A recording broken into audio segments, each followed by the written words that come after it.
Maybe I'll start with Sam just to make some observations on what he's been hearing there. What's interesting about that chart, and very worrying about that chart, that is incremental revenue per dollar of investment, not incremental profit, incremental revenue. So in the short run, 109. So for every dollar you spend in marketing, you get 109 back in revenue. If you apply margin to that, you're making a tremendous loss. Okay? You're absolutely making a tremendous loss. This is why it is so important to look at two things: the longer effects of marketing, the long term, and also the broader, because Nielsen typically work with packaged goods companies. That chart is from Nielsen. Yeah.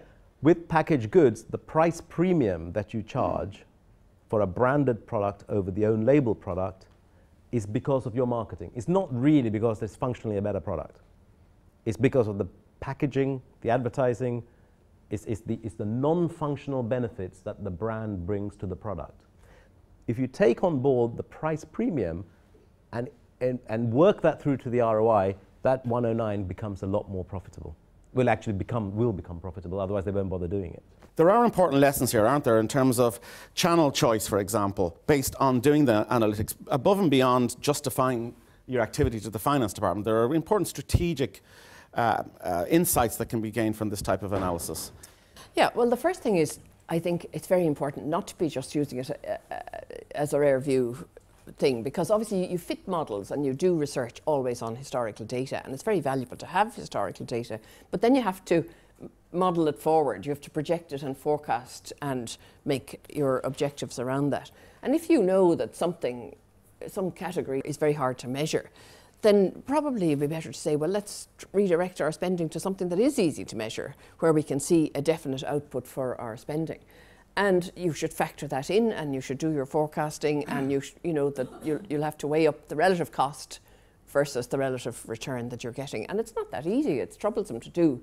But on the other hand, in terms of presenting a budget to your superiors or whatever, you will make a much stronger case if you have some data to back it up, as opposed to just kind of round figures.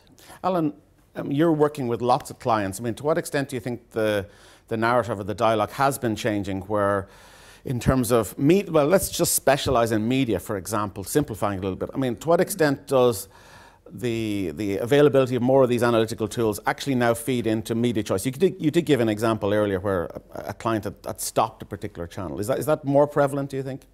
Yes, where the analytics is available, and where it's not available, obviously our experience of doing various projects for clients across a full spectrum of industry gives us the wherewithal to be able to advise on that. But yes, I mean, by every passing year, those conversations are becoming easier, but we still haven't reached the tipping point yet in relation to acceptance of investment in it. And just a couple of points I'd like to make about the chart there. I mean, one point I think that Sam mentioned is that the type of advertising captured in here tend to be more FMCG type, I'd imagine. The other issue about this type of analysis is that it just records the impact of that medium on its own, whereas the structural equation modelling now allows us to show the contribution that one is making to the other, because there are things that, say, outdoor and newspapers can do that television can't, and it's about the combined impact. So the more we know about this, the better advice we can give our clients. That combined impact is very strong, especially when you look at TV and online. There's a synergy between TV and online. There's a very strong halos that exist between TV and online working together, which if you look at the media in isolation, you won't see. Is that need to build the synergies actually being reflected now in the creative? I think so. It depends on the client. Some clients are, brand owners are more sophisticated than others. But it leads to your question about, do we use this type of analysis to look at the past and say, tick, we've done our ROI accountability analysis, or do we use it for strategy setting? And the answer is you've got to use it for both.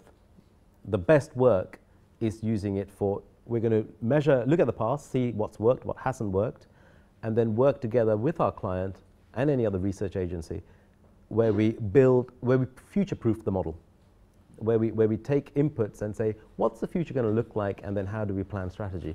But it's just a very, it makes sense because it is a quantified approach an evidence-based approach to marketing strategy. That's all we're saying here.